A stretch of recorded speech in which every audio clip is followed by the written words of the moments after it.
Hello, it is Direct Mail Monday, Labor Day, September 3rd, 2018, Labor Day. Of course, the communist, Marxist, anti-business, anti-capitalist, anti-entrepreneur holiday. However, it is what it is. And so, now here, technically, no mail is arriving in my mailbox today because as the Marxist, socialist, anti-capitalist, anti-business holiday that it is, people are not working and not creating value. But business owners like myself and maybe you and lots of us out there are still creating lots of value for our clients, our members, our patients, our customers, and for our partners and our employees and everybody else. So there you go. But I don't see in the near future a pro-entrepreneur day. Entrepreneur Day. I don't see that happening in the near future.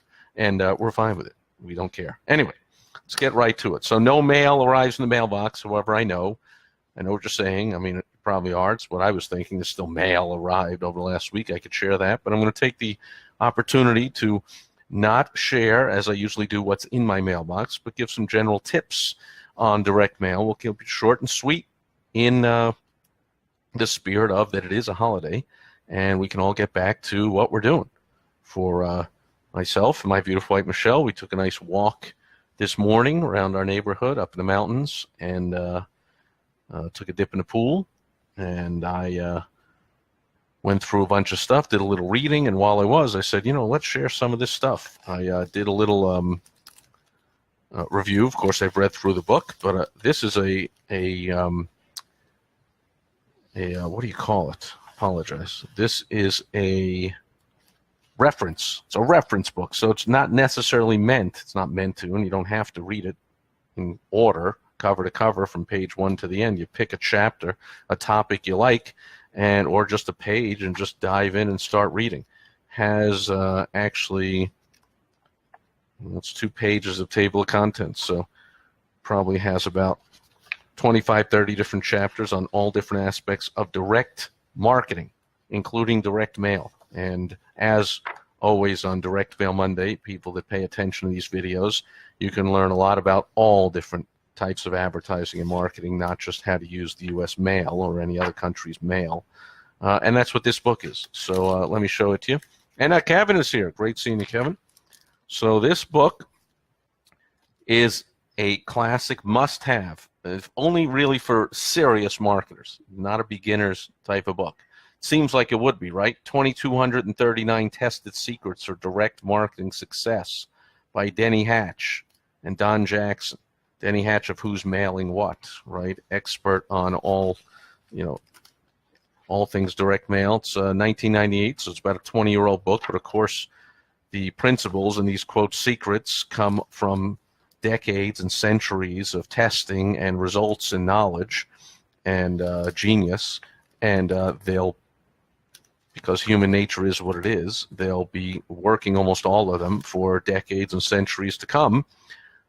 Even a couple that I was reading through today said something like people's attention spans are shorter than ever. You got to get to the point more than you did in the past. I'm like, well, that's even from 20 years ago. You can imagine what that is today in the world of the clicking around and people having their cell phones in their hand and texting and messaging, and it's instant gratification at all times. You can lose someone's interest in less than a second. They'll just click away from your email or video or not even look at it. So again, the principles work.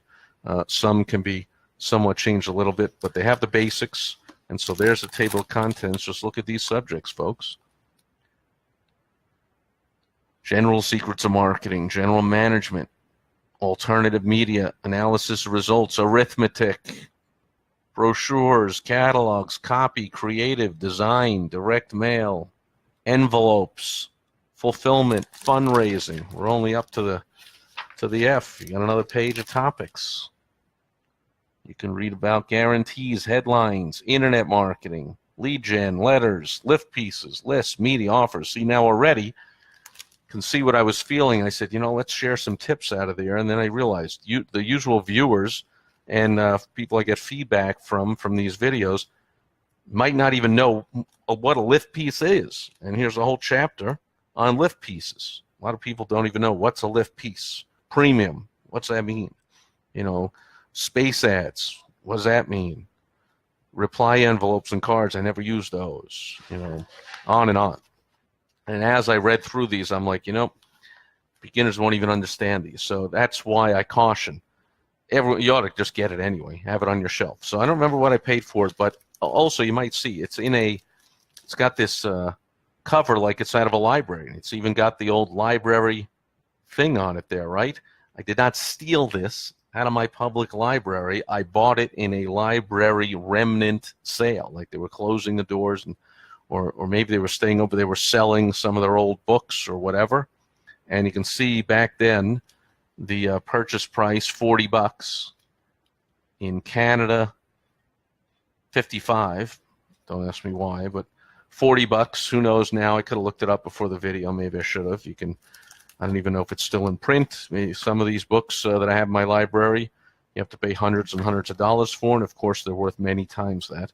But just to show you, I saw this printed in the back, so you see and then I got open to a page I wanted to share. Oh, no, I already lost the page with the table contents. So there's more library stuff. But then, to show you, I did not steal it out of the library. You see here?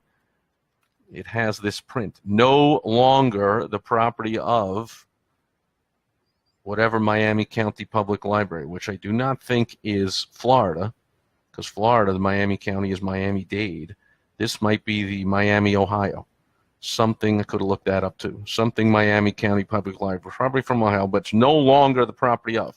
Now, of course it's not, because it's a property of me. But, however, I didn't steal it, see? They're telling you right there. So all you, whoever's watching the video, and it'll be out on my blog and my podcast and YouTube and Facebook and Twitter and whatever, you don't have to take this down. It's not a piracy violation. I didn't steal the book. It's not illegal. Anyway, so I'm going to flip back to, I know it was page 107, to give you an example of why you should get it, have it in your library. When you're working with someone that knows this stuff, behooves you to be able to ask the right questions, or at least follow along, or ask them why they did something, and when they give you an answer, you can look and say, yeah, they know their stuff. That is actually a rule. Or in here, they actually have the rule and the exception. They have the principle or the standard thought, and then they have the actually tested result. So there are all kinds of thoughts of what you should do, and people making grand statements that don't know what they're talking about. Of like, well, you always got to do this. And then there's the expert saying, yeah, we see no difference when we actually test. That's not true. Or we see that it's actually the opposite. So it's a book really for experts. And I was reading some stuff, and I stopped on this one because I thought it was interesting. It's a few principles about dealing with client changes, right? So this is when a consultant like myself or a copywriter is working for a client, and inevitably the client, not inevitably, but almost all the time the client knows less than us. That's why they hired us. But second of all, unfortunately, they often know pretty much nothing. And all the time. I have people, I used to, when I was, I spent about 3 years, a little less than 3 years with the Yellow Pages publisher, helping to fix the ads of small business owners, which are, they still exist if you open up a Yellow Pages anywhere, or just go to websites of local business owners, or get mail, watch my normal Monday videos where I share my mail from my mailbox. 90% of them don't have a flipping clue what they're doing. They all just suck.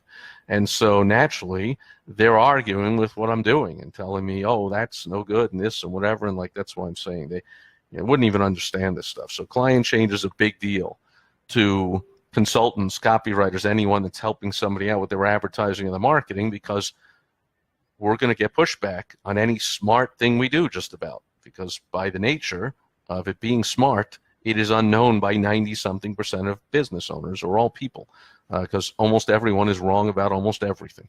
And so here are some ways to deal with client changes. One rule is, if anyone has to read twice to understand or ask what something means, change it. So that's a good one. So the client who's reading your piece or your ad or your letter that you wrote for them, and they're going, I don't really understand this part. That's not the time to explain it. I see that a lot. Now, see, that's when you know it's BS. So, for instance, one of my favorite shows, The Mad Men Show. I don't know if you've ever seen this. The Mad Men shows, it was very realistic how big, which are scum scam big agencies by definition. Sorry to break it to you if you like giving them money, but that's what they're all about. And again, I was with the Yellow Pages for 3 years, which is a big ad agency in itself. And 2 months of the training was all about how to sell crappy ads to business owners. Basically how to snow them over and fake them out and, sell them the crap to renew their crappy ad that somebody that doesn't. There was no training. There was like a week training on how to create an ad that works, and it was crap. And I almost got thrown out of the company and thrown out of the training, which would have been thrown out of the company. I had to get called into the office more than once to the trainer because I was under my breath, my seat while they're discussing how to make an ad work. I'm like, no, it doesn't. No, and these ads all suck. And I was famous of all that. And the other people in the class would come up to me on the breaks and not the guy teaching the class and go, wow, how do you really do it? And what do you mean? And what's going on? And that's when I would get called into his office. Hey, I'm teaching the class, not you. You might know a lot more about advertising. They knew who I was. You know a ton more about marketing and advertising than I do, but you don't know nothing about the Yellow Pages like I do you? And I was like, well, no. I mean, compared to the guy been there 20 years. I'm like, technically more about the Yellow Pages than me.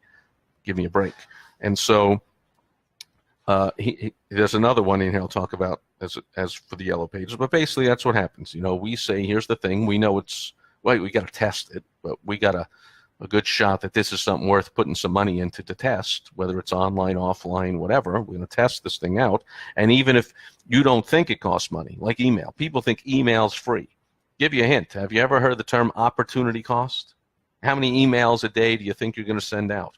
So if you're only going to send one email a week or one email a day, and that email sucks, what did it cost you? It just cost you an entire day of you could have been making money, but you sent out something that didn't work at all. So yeah, there's a cost involved in everything, even if you think it's free. So, but I love this one. If someone has to read it twice to understand or ask what something means, that's not time to explain it. Let's go to that Mad Men show I was talking about. If you ever watch this, you can see the replays, I'm sure, on the Netflix or on the YouTube or somewhere. I mean, the entire show, which was on for, 5-6 seasons, was all about the inner workings of advertising agencies and how they would pitch their ideas for their TV ads or their print ads to the big company buying these ads.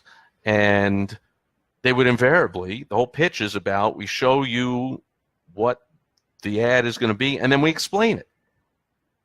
And I didn't laugh because I like business owners, and it's just a scam on business owners. If you have to explain it, it sucks. And that's what the whole show was. And people, wow. Don Draper was the fictional character based on a real character. We won't get into that. And it was like, Don Draper's great at explaining these ads. Dude, I'm just sitting there. I believe it because I've experienced. I worked in big advertising agencies, and it's amazing to me that the unsuspecting CEO or head of marketing that doesn't know anything about marketing, effective marketing, is sitting there buying this crap of like, I don't get it. What's that all about? Oh, Don Draper comes like, well, you know how, what it really means. It's meant to evoke the feeling of, oh, okay, now I get it. I'm like, now you get it. Do you think the viewer has Don Draper sitting in their living room explaining a stupid ad that you just paid billions of dollars to run? Or in a magazine, on the next page is Don Draper's article explaining what the ad is supposed to evoke and what it means? Holy crap, okay? So if somebody just doesn't understand something, that's not the time to explain. It's the time to change the letter or the website or the email or the ad or whatever you're doing. Change it, okay? Here's another one. When the request for change in copy means written words to sell, when the request for change in copy is subjective, in other words, it's not a fact. Somebody's not saying, well, that fact is wrong. I looked it up. You got to change the copy. It's not 42%, it's 48%. The other day we had a conversation with somebody about, I saw something on TV that it was the first day of class for Arizona State University, biggest school here in Arizona in Phoenix, and there was 109,000 students at Arizona State University, 109,000. My school undergrad had 3,800. Each class, graduating class, had like 800 people in it. And this had, I forget the number of returning students, 30,000 students coming to campus, or 20-something, whatever. 109,000 students. Well, the person took out their phone, looked it right up. It was in a restaurant or something. And she looks right up on her phone. She goes, oh, yeah, no. It says 72,000. You're wrong. See, now in that case, you just say, oh, I'm wrong. That's objective. You make the change. This is talking about a subjective change, right? And just to finish that story, by the way, I was like, good point. I do remember now in that news story, they said there were 72,000 on-campus students, 109,000 total. But you're right. I remember that number now, 72,000 on the campus. So she looks up, she goes, oh, yeah, you're right. There's 109,000, including the grad students, the commuters, the this, that, the whatever, all their grad schools. There's 72,000 undergraduate students living on the campus. Oh, you're right. Yeah, but whatever. Not here to talk about this. Just to see that's the kind of discussion that can happen in an objective part of the copy. Someone says your number's wrong. Well, wait a minute. Maybe the number isn't wrong. Maybe it's this, that, whatever. But this is talking about a subjective, right? The request for change is subjective, meaning the client just says, I think you should change this. They feel differently than you about it. And again, you can believe this or not, but these are tested secrets, right? Which is a nice word to use in the title, but these are rules. And it'll tell you that. In the front here, I read it, for how many times I've read this, but every discipline from brain surgery to automaking to marketing is based on the work of those who have gone before. And I need glasses to see up close. You study their tests, capitalize on their successes, and learn from their failures. In short, every art, science, and industry has a set of canons, caveats, codes, constants, considerations, codicils, constraints, criteria, and customs. You like that? It's called alliteration. It's just kind of cool. Writers just having some fun there. That have been developed over time. And so it is with direct marketing. To listen to some self-appointed marketing gurus. Now listen carefully here, because this is what I hear all the time from people that ask me if I will accept them as a client. I don't know who to trust. There's so many people out there, and I know so many people have been burnt by so many consultants, blah, blah. I hear that all the time. Maybe that's been you. I've certainly been burnt by consultants or people that act like they know what they're doing, the so-called gurus, and there it is. To listen to some self-appointed marketing gurus who have recently, quote, discovered the discipline, you would think direct marketing is relatively new to the marketing scene. That's like internet. Oh, I'm an internet marketer. Cut the crap. Okay? Internet is just one way. The WOW strategy that I created, the last W stands for the way that you use to communicate, to sell. So the internet, what does that even mean? That means websites, email, social media. Internet's all kinds of different ways of communicating with people, and the principles are time-tested over centuries. They're no different from the way you communicate in mail or in person or on the phone or anything else. So when someone says, I'm an internet marketer, right away, big red flag. Or, I'm a social media expert. Huge red flag. BS. The strategies used in social media is the same anywhere else. Tiny minor differences, and mostly just in the details of how many letters you can put in a tweet and what kind of photo is most effective in a Facebook ad, But even there, the principles are pretty much the same as sending a photo on a postcard. But anyway, nothing could be further from the truth about thinking this is new to the scene, aside from the fact that direct marketing is more than 400 years old. The first book catalogs were printed in Venice in the 1500s. It's been, and a catalog, by the way, is another way. It's a way of direct marketing. Direct marketing meaning you're directly getting a yes or no with your message. That's what direct marketing means. It means you're not saying go into the dealership if you want to buy a car. It's saying if you want to buy a car, call this number or click on this link or go to this website or send in a check or mail in this coupon. Go to whatever it is. It's direct, yes or no. That's it. Let's go on to the next one. Okay, so that's been around for centuries, and it's been a hallmark of 20th century commerce. Again, this is written in 1998. 20th century commerce because it is the one knowable way of building a business. You can believe that or not, folks, but direct marketing, the WOW strategy, and the experts who know direct marketing is the one knowable way of building a business. Everything else is guessing. Hey, how's my logo? What should I name my company? This is the kind of crap I deal with when people call me for help and want my consultation. If you want, you go to 25kand25.com. I had this conversation with someone. I've known her for I don't know, 30 years or so. I've helped her multiple times. And this time, the conversation, she said, why I wanted to talk to you, I'm thinking about what maybe changing the name of my business because I'm bringing on a new line or something. Or what I'm like, well, you called the wrong person. Talk to somebody else. I don't give a crap about the name of your business. It won't make you any money one way or the other, and I'm here to make you money. So talk to somebody else. She went on. She argued. See, this is what I'm talking about here. She argued on it, and this is subjective. This is a subjective, does the name matter or not? So, and on.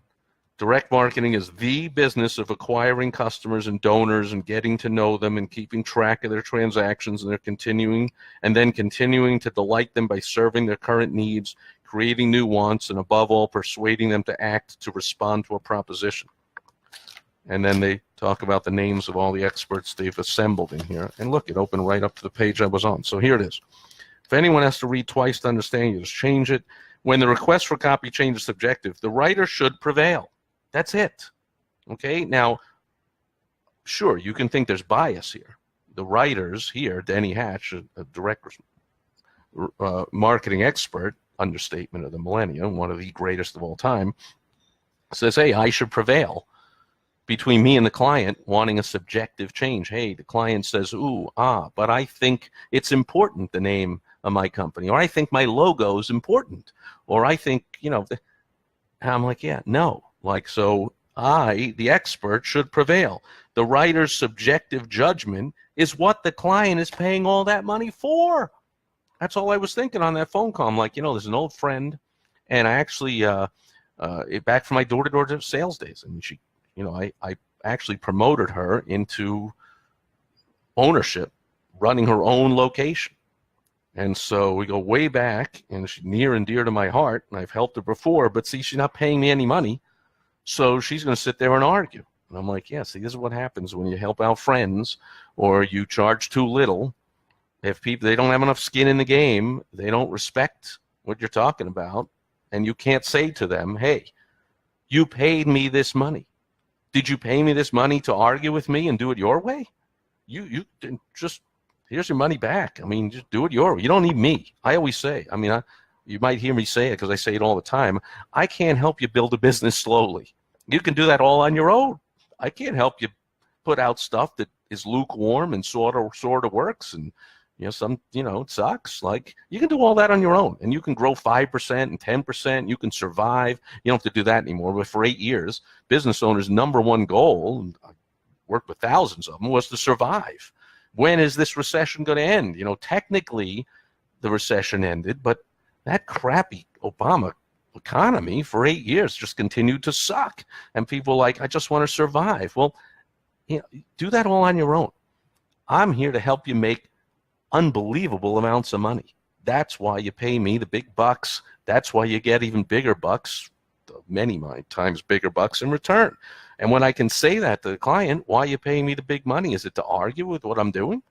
And so, and then the explanation is of this secret. And this is why this book, I realized I wanted to talk about it on the video, and I said, the thing is, though, they've got 2,239 tested secrets, right? Is it 2,239 page book?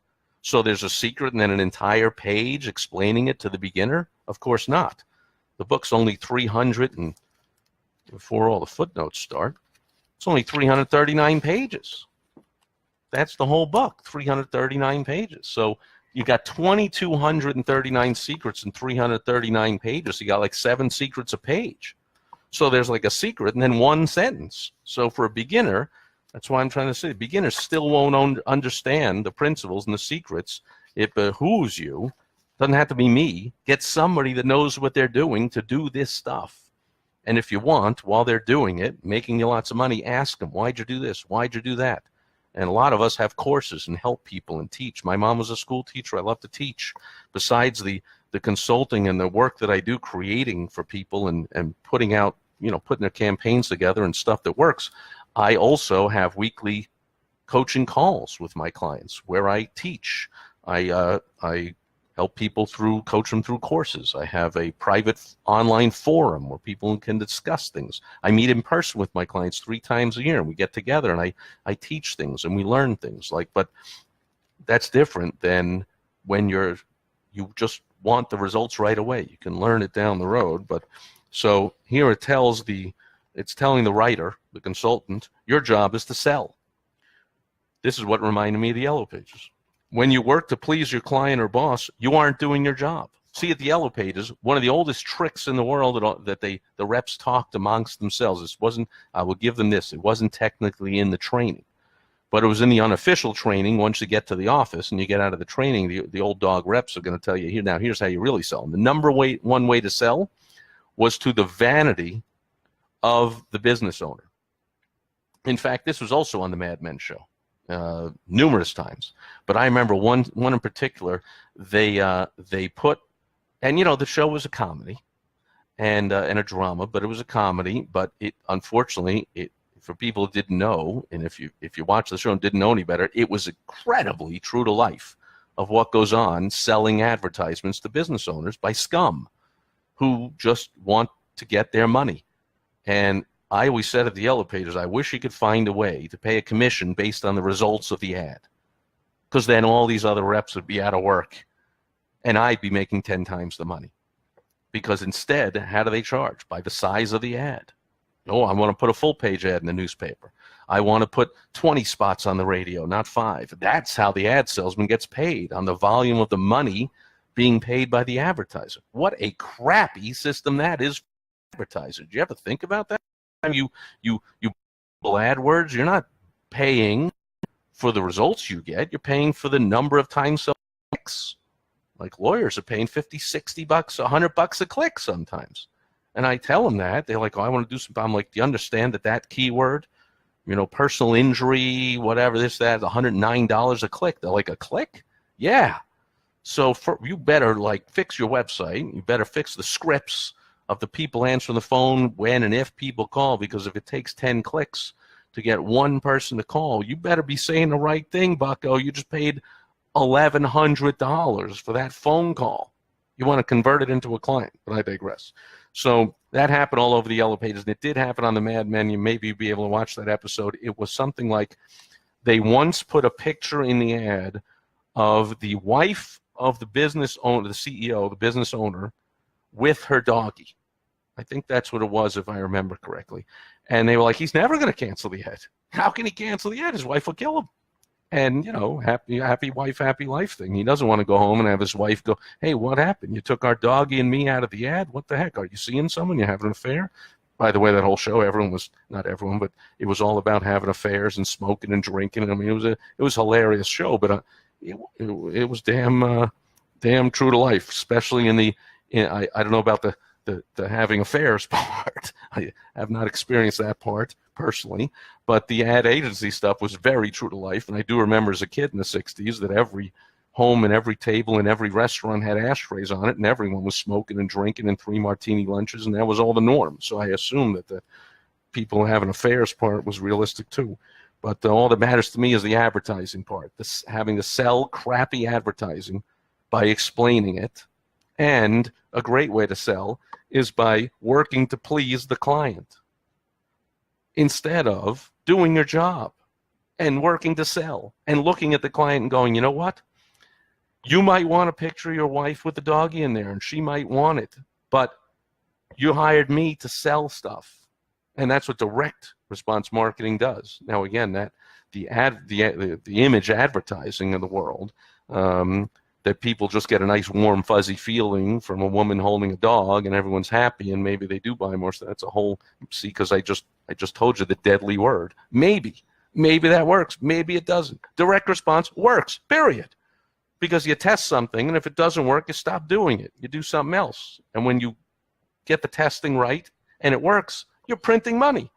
You just know that every time I put $1 into this gumball machine, out comes $50, $25, $100. No one ever knows that, ever, with TV advertising. They're hoping this Coke commercial works. They're hoping the Budweiser horses kicking a football at halftime works. They're hoping the Doritos works.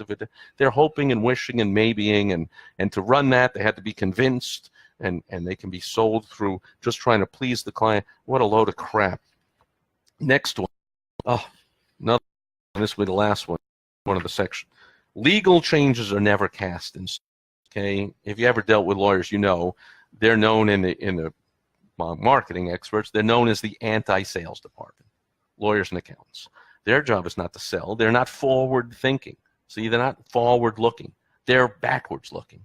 Accountants look at the numbers from the past. They don't know how to sell. They don't know how to grow a business. They're looking at the numbers of the past.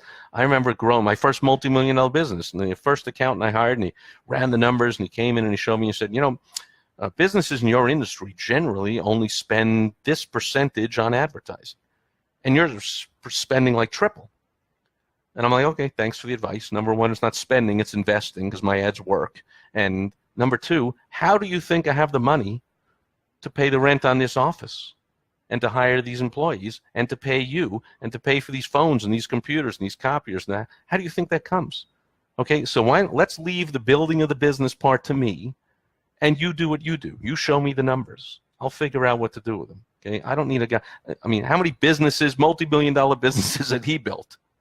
Don't give me your industry average of the whatever. I'm building which became within 3 years the number one company in the entire world in the industry.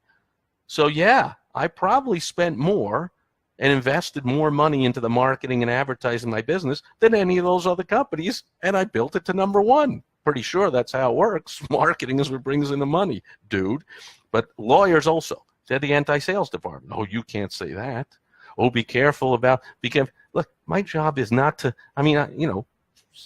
once in a while, of course, you have to take their advice. There are certain disclaimers, and if you go to my website, stevesipress.com, I got the whole legalese on there. You can click on the bottom on the terms and conditions and the legal disclaimer and the HUNA. Yeah, of course, okay, I paid a lawyer and we got all that there.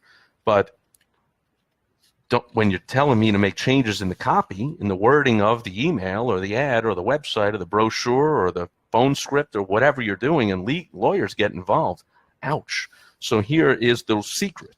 Legal changes are never cast in stone, period. Now, again, if you're not an expert and you don't know from all the experience, how do you know what that means? And they only have 2 sentences here to explain it. Remember 2 things. Number 1, many lawyers think they're great writers. They are not.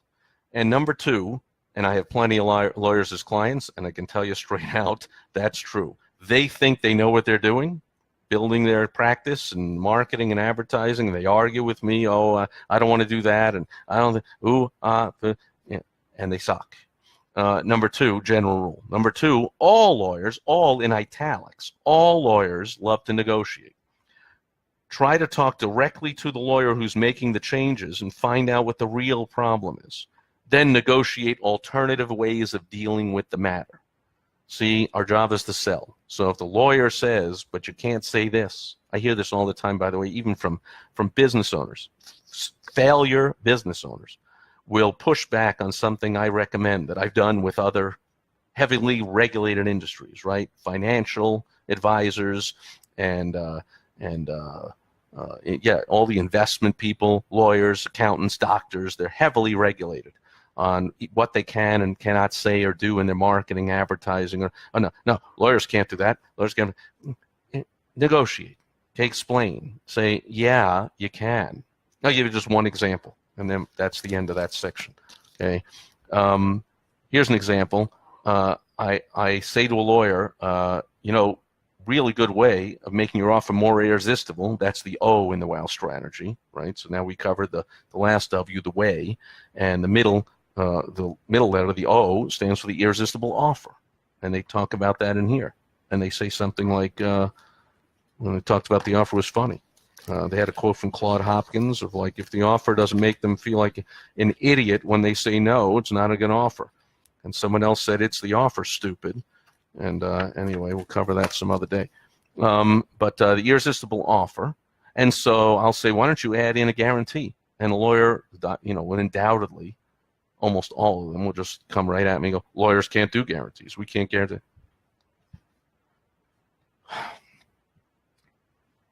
So what am I going to say? Read this book? Like, they don't understand it, they won't get it.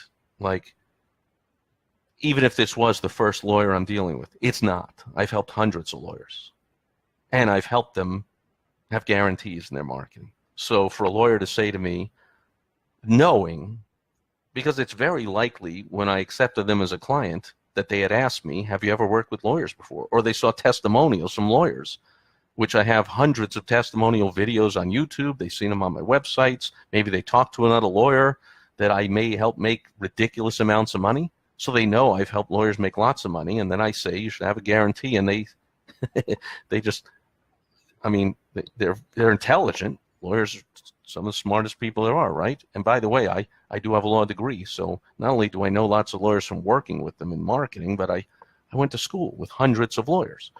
And not 109,000, like the ASU number of students there, but Boston College Law School, I think we had about 2,500 people in the school. About 800, again, about 800 in the class, same as my undergrad, it's only a 3-year school. It's about 800 in the class. So, I at least knew dozens and dozens of people real well that are lawyers, and plenty more over the years. And so when I suggest something and the lawyer just looks at me and goes, oh, lawyers can't do that. I'm like, are they thinking at all?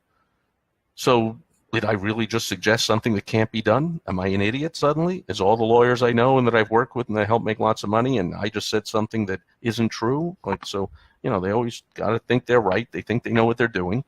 And they'll say something like, oh, lawyers can't do guarantees. I'm like, you sure of that? Like, you're a lawyer, right? So you want to read me the actual regulation? And once in a while they'll do this. Now, thanks to the computer, now it's easy. They'll quickly look it up. I mean, in the past, they had to leave the room, their office, go out in the hall where all the books are, they get the regulation. Now they just look it up on their phone, and they're like, yeah, blah, blah, blah, blah, blah, blah. I'm like, right, you just said you can't guarantee results. You can't say, I'll take your case, and I guarantee I'll beat the insurance company and get your money. Right, yeah. Did it say that you can't guarantee that I'll seat you within 5 minutes of your appointment time? That's a fantastic guarantee for a dentist. Oh, we can't guarantee results. But can you guarantee the thing people hate most about a doctor or dentist is they have an appointment, they sit in the waiting room for an hour being disrespected? What the heck? I had a 9 a.m. appointment. I'm still here at 10 o'clock reading 4-month-old magazines, and people are sneezing and coughing all over the place. You get me the hell out of here. I had a 9 a.m. meeting. The doctor is so much more important than me? Yeah, that's what doctors are telling you, and dentists and lawyer all the time. Anyone makes you wait for an appointment like that, they're so much more important than you that you'll just wait. Well, excuse me, last I checked, I'm the one paying here. So I'm more important. Why am I waiting for the doctor? I can't get away with that. Can you? As a consultant, I don't make my clients wait. I can't get away with it. They'll fire me. They'll find somebody else. Like, can you get away with that in your business? Someone comes in you own a restaurant, somebody comes in, hey, you know what? You'll just wait. Well, that happens, and you can use it to your advantage. I'm getting on all kinds of tangents here, but you can say we're by reservation only, or you understand it's Friday night, but you can wait at the bar, or I'm going to give you this portable thing, and you can go shopping and come back when the table's ready, or whatever. People understand that, but in general, and that's, but even that is more than doctors do, right? Do doctors say, I'll give you a thing, and I'll go home and I'll call you when we're ready? Or no, they just routinely make people wait. So how about you guarantee I'll seat you within 5 minutes of your appointment? Right away, you've differentiated yourself from every other doctor, dentist, lawyer, or whoever you're going to see that disrespects you and makes you wait, and people love that. So, yeah, and by the way, that's just one. You can guarantee all kinds of things in any kind of business, blah, blah, blah, blah, blah, blah, blah. So again, when the client comes back at you, if I just wanted to please the client, go, okay, then we won't do a guarantee because you're uncomfortable doing a guarantee, and I'm not doing my job. I'm doing such a disservice if I don't go on and explain that. But see, anyway, a lot of things in here. See, 1 or 2 sentences to explain the secret. And I realized as I was reading a whole bunch of these that I couldn't share in the video because I'm like, it'll take me an hour to explain that. People just don't understand it. So for experts, great refresher and reminder of the stuff we know and the stuff we've learned over the years. And maybe there's got to be a few new things in here, because at any time we're reading it, we're in a new point in our business. We have new clients we're dealing with, and we have things that'll work for them. Look at this. This whole page is just secrets. No explanation on the whole page. Drayton Bird. I met Drayton Bird years ago. He was David Ogilvy's, the head of David Ogilvy's direct response department. He is one crotchety old British guy who is hilarious and awesome to follow. And I think last email I got, he's still even doing an event. Like, awesome guy. But anyway, that'll do it for Directly on Monday. Holy crap, I haven't said hello to people or answered questions or what the heck. I apologize. I got caught up in a rant there, right? Dennis Miller style. I don't want to get off on a rant, but I did. So Dominique is here. Chris is here. Great seeing you. Everett Farnell is here, talking about an expert copywriter. See, here it is. I didn't even look. And I have one of the world's expert copywriters happen to be on the video. I don't know if he's still here, but he's probably laughing at everything I said. Since, but Everett's a fantastic guy, and he's my co-host on the Lessons Learned from Donald Trump podcast. We have now done 127 weekly episodes over 2 years of business lessons you can learn, whether you like the guy or not, which, well, I haven't met him, but I don't know, a lot of people that walk around going, oh, that guy's so likable. what a magnetic personality.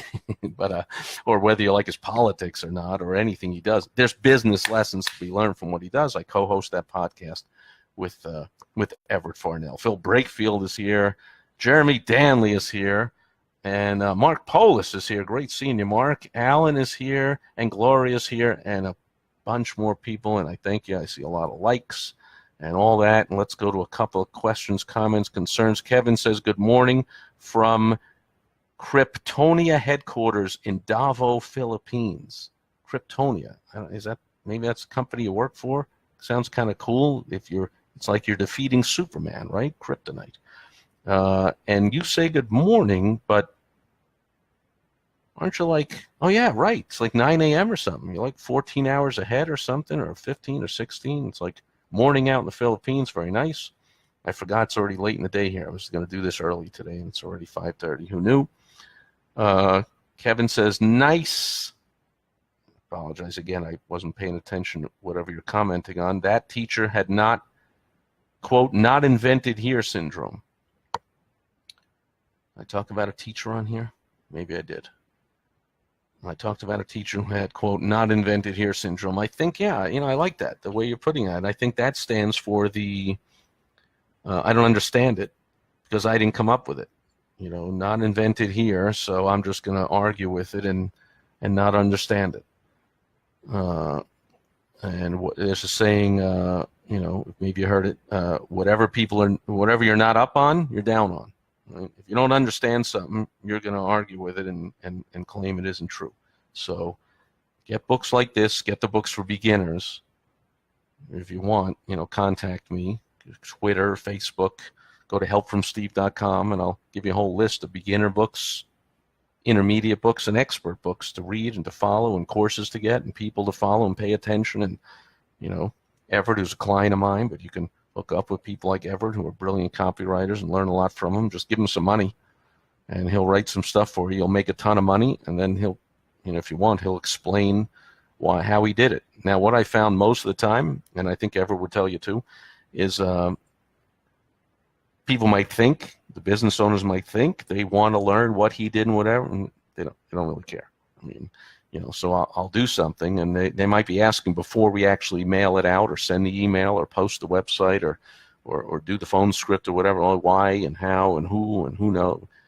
Once they just get a 10-to-1 ROI and like 6 figures just starts coming in a week, they're like, yeah, I don't care. Here's another 20 grand and do another thing. Like they don't really care why it works. They just know this is a gumball machine. Give me X amount of money, a lot more comes back. And Phil Brakefield, great seeing you. Phil says, Phil's got a long comment here. Let's see what it is. The ad agency pitch is really all about explaining to the marketing or advertising guy why the ad is going to make him look smart, so they explain it to him so he can explain it to everyone else. This could win you a client. Right. I mean, that's part of it. Yeah, part of it is. But a lot of the ad agency pitch is right to the owner of the company, like you see on the Mad Men show, and I certainly did at the Yellow Pages. I pitched a heck of a lot more CEOs and owners of the business than I did the marketing guy. A lot of times, say it was a medical clinic with like 4 locations, 60 doctors. I didn't always meet with the main doctor. They're always trying to see somebody, or they're just not there at all, or whatever. And they'll, oh, meet with the office manager, because they have no respect for their marketing or advertising. Doctors are some of the dumbest marketers and advertisers in history. Now, this is not elective surgery. Elective surgery, like Botox and breast implants, cosmetic surgery, they have to be that use marketing. Those are elective. Those aren't covered by insurance. They don't make the excuses like other doctors can make. Oh, we're all referral from the hospitals, and we're in the network, and we don't have to do anymore. Yeah, you don't have. Nobody said you have to. But would you like to triple your income without working one more minute at a time or doing any more effort? Hello, that's what marketing is for. So that's usually the time a professional, an attorney, a doctor, somebody really stupid about their marketing, meet with the marketing manager. We're just going to keep it like it was last year. I'm like, but I just proved to you why that ad sucks. And I just showed you why it's a waste of money. I'd rather see you just cancel and pull the whole thing out than throw your money away. Sure, it'll ding my commission a little bit, but believe me, I'm going to be doing fine with or without your ad. But you're not. That ad sucks, and you should get rid of it. I'll just tell them that. But once in a while I got to meet. But most of the time I met right with the business owners. And if you watch the Mad Men show, you'll see it doesn't matter if they're Fortune 100 companies. The advertising executive is talking right to the CEO of the company. You better believe it. Once they get through the levels, they're getting right to the CEO. So they're not just explaining it to the marketing or advertising guy who's then explaining it to the CEO. We're talking right to the CEO, believe me. And so we are selling that ad to that CEO. And the easiest way to sell it is to their vanity. And don't do it. If you're an ad rep out there, you'll take a hit on your income a little bit, I guess, unless you use some of my systems and figure out how to make more money and do it the honest way and actually help people than to do it the dishonest way and make more short-term money. I'm always in it for the long game. I build relationships. That's how I get lots of referrals, long-term clients, because I'm not in it for the short buck. You can sell that ad your sleazy way of doing it. You sell it my way, and you get a lifetime respect from that person, and that leads to lots of repeat business and referrals, and even if it didn't, it's the right thing to do. So I'll keep doing it. And that's all I see here for questions, comments, concerns. But then Phil does say one thing at the end here, this could win you a Clio. That is a mistake. They don't, they almost never tell them that. That's for the ad agencies. Ad agencies love, that's an advertising award from the advertising industry. And so they love to win these awards for their ads. Doesn't make anybody any money. Now, once in a while, an ad that wins an award actually also makes money. Once in a while. It's absolutely not a general rule. It's not most of the time, and there's no correlation. Your ad's going to win awards from your peers, and it looks good, and it's centered, and the spacing, and the shadowing on the photo. It's a really cool photo, and I like how you laid it out. Or it's creative. They love that word. It's creative. It's something new. Nobody's done it before. Creative sucks. Okay. Again, I direct you to books like this. You just talked about. I read the inside dust jacket cover right there explaining the book. Okay. Every discipline from brain surgery to automaking to marketing is based on the work of those who have gone before. You study their tests. You capitalize on their successes. You learn from their failures. It doesn't say you create something out of thin air. That's not the way to succeed. You succeed by modeling and copying and studying what successful people have done before you. But you win a Clio award for a creative ad. Ooh, that's new. In other words, a very small chance it made money. Okay, anyway, that's it for Direct Mail Monday. Thanks for all the comments, all the likes, everyone being here live, watching on the replay. Had a fun day. Thought it'd be shorter than that, but as usual, I got off on a rant and had some fun with it. So it's good seeing everyone here on Direct Mail Monday. I'll be back tomorrow on Topical Tuesday. I will dip into what is always these days, it seems in the Trump era, an overwhelming torrent of news and topics always coming in because the guy is always doing something. It's what he does, right? It's why we talk about a lot on the Lessons Learned from Donald Trump podcast. He's always making news. He knows how to do it. It's always controversial. So there's always a topic people are talking about. I'll pick one of them out, and we will talk about it tomorrow on Topical Tuesday, and I'll tie a business lesson to it and help you make tons more money. And if you really want to make tons more money without having to tune in every day and watch my videos, you can go to helpfromsteve.com. Get right on the phone with me. I'll give you a free consultation, and it's possible we could discuss if I feel like it could work out well, you becoming a client, in which case, congratulations, be a lucky day, you'd make a ton more money. But I'll still make you some money. Go to helpfromsteve.com if you want. Otherwise, just keep watching the videos. Have fun, and hopefully you implement some of the stuff you're learning here. Oh, look at this. More comments. I apologize. I missed these. Jim says, love this live. I think that means he loves this live. That's what I'm doing. It's called we'll call it a live. He loves it. Great. And Jim is here. And another Jim Costin's here. Jim Broline says, we, wife and I, see a lot of behind the curtain of ad firms. You are right. Thank you, Jim. Thanks for that. And yeah, well, and I don't thank you for that for my sake. I know I'm right, but thanks for seconding it for all the people who, unfortunately, business owners will watch this video and go, no, he's wrong. I know what I'm talking about, blah, blah, blah. Yeah, no, I'm right. And so if you think I'm not, listen to Jim. Jim unanimously, one person agrees that I'm right. Oh, and look at all the likes coming out. So maybe more people agree. I am right. I would not be recording this video and giving you BS. I don't do it. Anyway, in case you can't tell. That'll do it for Direct Mail Monday. I'll be back tomorrow on Topical Tuesday. Thanks to everyone being here today. Enjoy the rest of your Marxist Communist holiday Labor Day. Over and out. Bye-bye. Oh, got to click it twice. Bye-bye.